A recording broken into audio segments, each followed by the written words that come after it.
ಮರ್ಯಾದಾ ಪುರುಷೋತ್ತಮ ಸದ್ಗುಣಗಳ ಸಾಕಾರ ಮೂರ್ತಿಯಾದ ಶ್ರೀರಾಮಚಂದ್ರನು ಜಲಸಮಾಧಿಯ ನಂತರ ಅಯೋಧ್ಯ ನಗರವನ್ನ ಶ್ರೀರಾಮಚಂದ್ರನ ಸುಪುತ್ರನಾದ ಕುಶನು ನೋಡ್ಕೊಳ್ತಾ ಇರ್ತಾನೆ.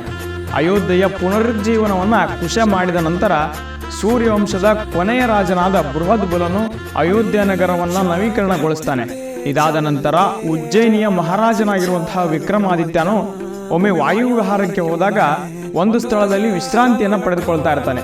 ಆ ವಿಶ್ರಾಂತಿಯು ಅವನ ಮನಸ್ಸಿಗೆ ಬಹಳಷ್ಟು ಮುದವನ್ನು ನೀಡುತ್ತದೆ, ಖುಷಿಯನ್ನು ನೀಡುತ್ತದೆ. ಆ ಸಂದರ್ಭದಲ್ಲಿ ಅವನು ಸಂತರನ್ನ ಕರೆಸಿ ಇದು ಯಾವ ಸ್ಥಳ ಎಂದು ಕೇಳಿದಾಗ ಸಂತರು ಹೇಳ್ತಾರೆ, ಇದು ರಾಮ ಹುಟ್ಟಿದಂತಹ ಅಯೋಧ್ಯೆ, ಇಲ್ಲಿಯೇ ರಾಮ ಜನ್ಮವನ್ನು ಪಡೆದ ಅಂತ ಹೇಳ್ತಾರೆ. ಉಜ್ಜಯಿನಿಯ ಮಹಾರಾಜ ವಿಕ್ರಮಾದಿತ್ಯನು ನವೀಕರಣಗೊಳಿಸಿ 7 ಅಂತಸ್ತಿನ ಬೃಹತ್ತಾಗಿರ್ತಕ್ಕಂಥ ಒಂದು ದೇವಸ್ಥಾನವನ್ನ ಶ್ರೀರಾಮನಿಗಾಗಿ ಕಟ್ಟಿಸ್ತಾನೆ. ಅಲ್ಲಿಂದಲೇ ಸಣ್ಣ ದೇವಸ್ಥಾನದಿಂದ ದೊಡ್ಡ ದೇವಸ್ಥಾನವಾಗಿ ಶ್ರೀರಾಮ ಮಂದಿರದ ದೇವಸ್ಥಾನ ಬೆಳೆದು ನಿಲ್ತದೆ.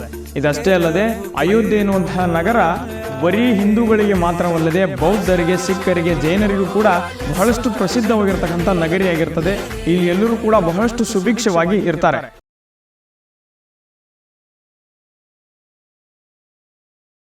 ಉಜ್ಜಯಿನಿಯ ಮಹಾರಾಜನಾದ ವಿಕ್ರಮಾದಿತ್ಯನು 7 ಅಂತಸ್ತುಗಳ ರಾಮ ಮಂದಿರವನ್ನು ನಿರ್ಮಾಣ ಮಾಡ್ತಾನೆ.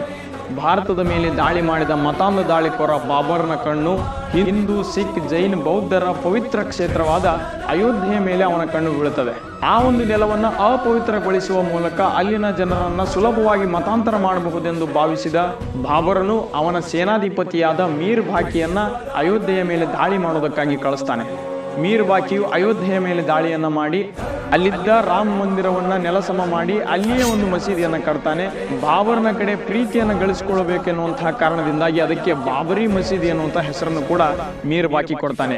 ಅಂದಿನ ಕಾಲದಲ್ಲಿ ಮಸೀದಿ ನಿರ್ಮಾಣವನ್ನ ವಿರೋಧಿಸಿದ ಹಲವಾರು ಹಿಂದೂಗಳ ಕಗ್ಗೊಲೆಯನ್ನ ಮೀರ್ ಬಾಕಿ ಮಾಡ್ತಾನೆ.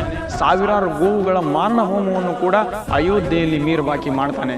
ಅದಷ್ಟೇ ಅಲ್ಲದೆ ಸರಿಯೂ ನದಿ ಕೂಡ ಅಂದಿನ ಕಾಲಕ್ಕೆ ರಕ್ತಸಿಕ್ತವಾಗಿ ಹೋಗಿರುತ್ತದೆ. ಸಾವಿರಾರು ಜನರ ರಕ್ತದ ಮೇಲೆ ಅಂದಿಗೆ ಬಾಬರಿ ಮಸೀದಿಯು ತಲೆ ಎತ್ತಿ ನಿಲ್ತದೆ.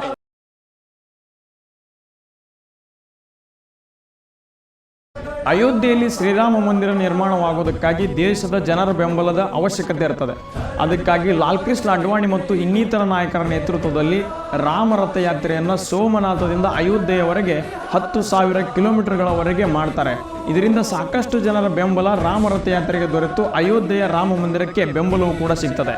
1992 ಡಿಸೆಂಬರ್ 6ರಂದು ವಿಶ್ವ ಹಿಂದೂ ಪರಿಷತ್ ಮತ್ತು ಇನ್ನಿತರ ಹಿಂದೂ ಸಂಘಟನೆಗಳು ಅಯೋಧ್ಯೆಯಲ್ಲಿ ಕಳಂಕಿತ ಬಾಬರಿ ಮಸೀದಿಯನ್ನು ಒಡೆಯುವುದಕ್ಕಾಗಿ ಕರಸೇವೆಗೆ ಕರೆಯನ್ನು ಕೊಡ್ತಾರೆ. ಆ ದೇಶದ ಲಕ್ಷಾಂತರ ಸ್ವಯಂ ಸೇವಕರು ಅಯೋಧ್ಯೆಯವರೆಗೆ ಕಷ್ಟಪಟ್ಟು ಬರ್ತಾರೆ. ಅಲ್ಲಿದ್ದ ಪೊಲೀಸ್ ವ್ಯವಸ್ಥೆಯನ್ನು ಕೂಡ ಧಿಕ್ಕರಿಸಿ ಕಳಂಕಿತ ಬಾಬರಿ ಮಸೀದಿಯನ್ನು ಒಡೆದು ಹಾಕ್ತಾರೆ. ಆ ಸಂದರ್ಭದಲ್ಲಿ ಉತ್ತರ ಪ್ರದೇಶದ ಮುಖ್ಯಮಂತ್ರಿಯಾಗಿದ್ದ ಕಲ್ಯಾಣ್ ಸಿಂಗ್ ರವರು ಕೂಡ ಯಾವುದೇ ರೀತಿಯಾಗಿರ್ತಕ್ಕಂಥ ಕ್ರಮವನ್ನು ಕೈಗೊಳ್ಳದೆ ಪರೋಕ್ಷವಾಗಿ ಬೆಂಬಲವನ್ನು ಕೊಡ್ತಾರೆ. ಅಂದಿನ ಪ್ರಧಾನಮಂತ್ರಿಯಾಗಿರ್ತಕ್ಕಂಥ PV ನರಸಿಂಹರಾವ್ ರವರು ಯಾವುದೇ ರೀತಿಯಾಗಿರ್ತಕ್ಕಂಥ ಹೇಳಿಕೆಗಳನ್ನು ಕೊಡದೆ 1 ದಿನಗಳ ಕಾಲ ಮೌನವನ್ನು ವಹಿಸ್ತಾರೆ. ಆ ಕಟ್ಟಡ ನೆಲಕ್ಕುರುಳಿದ ನಂತರ PV ನರಸಿಂಹರಾವ್ ರವರು ಉತ್ತರ ಪ್ರದೇಶದಲ್ಲಿ ರಾಷ್ಟ್ರಪತಿ ಆಳ್ವಿಕೆಗೆ ಅಂಕಿತವನ್ನು ಹಾಕ್ತಾರೆ. ಈ ಒಂದು ಬಾಬರಿ ಮಸೀದಿ ಧ್ವಂಸ ಪ್ರಕರಣದಲ್ಲಿ ಹಲವಾರು ಜನ ಯುವಕರು ಪ್ರಾಣವನ್ನು ಬಿಡ್ತಾರೆ. ಶರದ್ ಕೊಠಾರಿ ಮತ್ತು ರಾಮ್ ಕೊಠಾರಿ ಎನ್ನುವಂತಹ ಸಹೋದರರು ಪೊಲೀಸರ ಗುಂಡಿಗೆ ಬಲಿಯಾಗಿ ರಾಮ ಮಂದಿರಕ್ಕಾಗಿ ಬಲಿದಾನವನ್ನು ಮಾಡ್ತಾರೆ.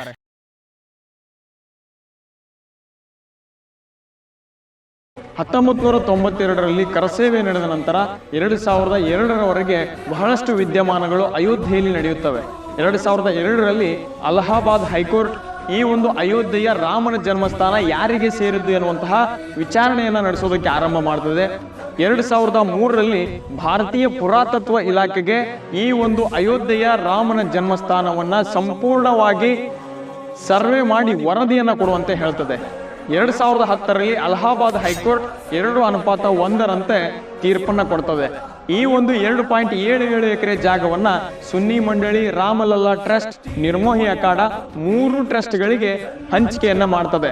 ಈ ಒಂದು ತೀರ್ಪನ್ನ ಪ್ರಶ್ನಿಸಿ ಹಲವಾರು ಜನ ಸುಪ್ರೀಂ ಕೋರ್ಟ್ನ ಮೆಟ್ಟಲನ್ನ ಏರ್ತಾರೆ. 2017 ಅಕ್ಟೋಬರ್ ವರೆಗೂ ಹಲವಾರು ವಾದ ಪ್ರತಿವಾದಗಳನ್ನ ಆಲಿಸಿ 2017 ನವೆಂಬರ್ 9ನೇ ತಾರೀಕಿಗೆ ಈ 2.77 ಎಕರೆ ಅಯೋಧ್ಯೆಯ ರಾಮಲಲ್ಲಾ ಟ್ರಸ್ಟ್ಗೆ ಸೇರಿದ್ದು ಇಲ್ಲಿ ರಾಮ ಮಂದಿರ ನಿರ್ಮಾಣ ಮಾಡಬಹುದು ಎಂದು ತೀರ್ಪನ್ನ ಕೊಡುವುದರ ಮೂಲಕ ಶತಮಾನಗಳ ಕಾಲ ಕಾಯ್ದ ಹಿಂದೂಗಳ ಕಾಯುವಿಕೆ ಕೊನೆಗೊಳ್ತದೆ. ಅದಷ್ಟೇ ಅಲ್ಲದೆ ಮಸೀದಿಯ ನಿರ್ಮಾಣಕ್ಕೆ ಅಯೋಧ್ಯೆಯಲ್ಲಿ 5 ಎಕರೆ ಜಾಗವನ್ನ ಕೊಡಬೇಕೆಂದು ಕೂಡ ಸುಪ್ರೀಂ ಕೋರ್ಟ್ ಹೇಳ್ತದೆ. ಈ ಒಂದು ತೀರ್ಪಿನಲ್ಲಿ ನಾವು ಪ್ರಮುಖವಾಗಿ ಗಮನಿಸಬೇಕಾದ ವ್ಯಕ್ತಿ ಅಂದ್ರೆ ಅದು ಕೆ ಮೊಹಮ್ಮದ್ ರವರು. ಭಾರತೀಯ ಪುರಾತತ್ವ ಇಲಾಖೆಯ ಅಧಿಕಾರಿಯಾದ ಇವರು ಮೊದಲಿನಿಂದಲೂ ಕೂಡ ಈ ಒಂದು ಮಸೀದಿಯ ಕೆಳಗಡೆ ರಾಮಲಲ್ಲಾನ ದೇವಸ್ಥಾನದ ಕುರುಹುಗಳಿವೆ, ಅದು ರಾಮನ ಜನ್ಮಸ್ಥಾನವೇ ಎಂದು ಹೇಳ್ತಾ ಬಂದಿದ್ರು.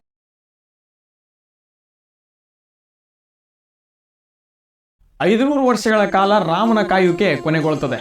2020 ಆಗಸ್ಟ್ 5ರಂದು ಭಾರತದ ಯಶಸ್ವಿ ಪ್ರಧಾನಮಂತ್ರಿಯಾದ ನರೇಂದ್ರ ಮೋದಿಜಿಯವರು ಭೂಮಿ ಪೂಜೆಯನ್ನ ಮಾಡುವುದರ ಮೂಲಕವಾಗಿ ರಾಮ ಮಂದಿರಕ್ಕೆ ಚಾಲನೆಯನ್ನ ಕೊಡ್ತಾರೆ. ಇಲ್ಲಿ ಒಂದು ಗಮನಿಸಬೇಕಾದ ವಿಷಯ ಏನಂದ್ರೆ, ರಾಮ ಮಂದಿರಕ್ಕೆ ಯಾವುದೇ ಸರ್ಕಾರದ ಅನುದಾನವೂ ಕೂಡ ಇಲ್ಲ, ಎಲ್ಲವೂ ಕೂಡ ಭಾರತೀಯರಿಂದಲೇ ಸಂಗ್ರಹವಾದ ದೇಣಿಗೆಯಿಂದಲೇ ರಾಮ ಮಂದಿರವನ್ನ ಕಟ್ತಾ ಇದ್ದಾರೆ. ರಾಮ ಮಂದಿರದ ಒಂದು ವಿಶೇಷತೆ ಏನಂದ್ರೆ, ಇನ್ನೂ 1000 ವರ್ಷಗಳ ಕಾಲ ಕೂಡ ಯಾವುದೇ ಭೂಕಂಪ, ಸುನಾಮಿ, ಪ್ರಳಯ ಬಂದರೂ ಕೂಡ ರಾಮ ಮಂದಿರ ಅಲುಗಾಡೋದಿಲ್ಲ. ಅದಷ್ಟೇ ಅಲ್ಲದೆ 2000 ಅಡಿ ಆಳದಲ್ಲಿ ಇದು ಹಿಂದೂಗಳಿಗೆ ಸೇರಿದ ಭೂಮಿ ಎನ್ನುವಂತೆ ಸಾಕ್ಷಿ ಸಮೇತವಾಗಿ ನೆಲದ ಆಳದಲ್ಲಿ ಹುಗಿಯಲಾಗಿದೆ. ಇನ್ನು ರಾಮ ಮಂದಿರದ ವಿಶೇಷತೆ ಬಗ್ಗೆ ನೋಡೋದಾದ್ರೆ, ರಾಮ ಮಂದಿರವು 8 ಎಕರೆಯಲ್ಲಿ ನಿರ್ಮಾಣಗೊಳ್ಳುತ್ತಿದೆ. 3 ಅಂತಸ್ತುಗಳ ರಾಮ ಮಂದಿರದಲ್ಲಿ 394 ಸ್ತಂಭಗಳಿವೆ, 44 ಬಾಗಿಲುಗಳು ಅದರಲ್ಲಿವೆ. ರಾಮ ಮಂದಿರದ ನೆಲಮಹಡಿಯಲ್ಲಿ ಬಾಲರಾಮನ ವಿಗ್ರಹ ಇದ್ದರೆ, ರಾಮ ಮಂದಿರದ ಮೊದಲನೇ ಮಹಡಿಯಲ್ಲಿ ರಾಮ, ಲಕ್ಷ್ಮಣ, ಸೀತೆ, ಹನುಮಂತನ ದರ್ಬಾರನ್ನ ನಾವು ಕಾಣಬಹುದು. ರಾಮ ಮಂದಿರದ 2ನೇ ಮಹಡಿಯಲ್ಲಿ 74 ಕಂಬಗಳಿವೆ. ರಾಮ ಮಂದಿರದ ಇನ್ನೊಂದು ಅದ್ಭುತವಾದ ವಿಚಾರ ಏನಂದ್ರೆ, ರಾಮನವಮಿಯ ದಿನದಂದು ರಾಮನ ವಿಗ್ರಹದ ಮೇಲೆ ಸೂರ್ಯನ ಕಿರಣಗಳು ಬೀಳುವಂತೆ ಕಟ್ಟಲಾಗಿದೆ. ಇನ್ನೊಂದು ನಮ್ಮೆಲ್ಲರಿಗೂ ಹೆಮ್ಮೆಯ ವಿಚಾರವೇನೆಂದ್ರೆ, ಈ ಒಂದು ರಾಮ ಮಂದಿರವನ್ನ ಭಾರತೀಯ ತಂತ್ರಜ್ಞಾನವನ್ನು ಬಳಸಿಕೊಂಡು ಭಾರತೀಯರಿಂದಲೇ ನಿರ್ಮಾಣವನ್ನ ಮಾಡ್ತಿದ್ದಾರೆ. ರಾಮ ಮಂದಿರದ ಆವರಣದಲ್ಲಿ ವಾಲ್ಮೀಕಿ, ವಿಶ್ವಾಮಿತ್ರ, ಶಬರಿ, ಅಹಲ್ಯ, ಅಗಸ್ತ್ಯ, ರಾಮಾಯಣದ ಮಹಾನುಭಾವರ ದೇವಸ್ಥಾನವನ್ನ ಆ ಒಂದು ಮೈದಾನದಲ್ಲಿ ನಿರ್ಮಾಣ ಮಾಡಲಾಗಿದೆ.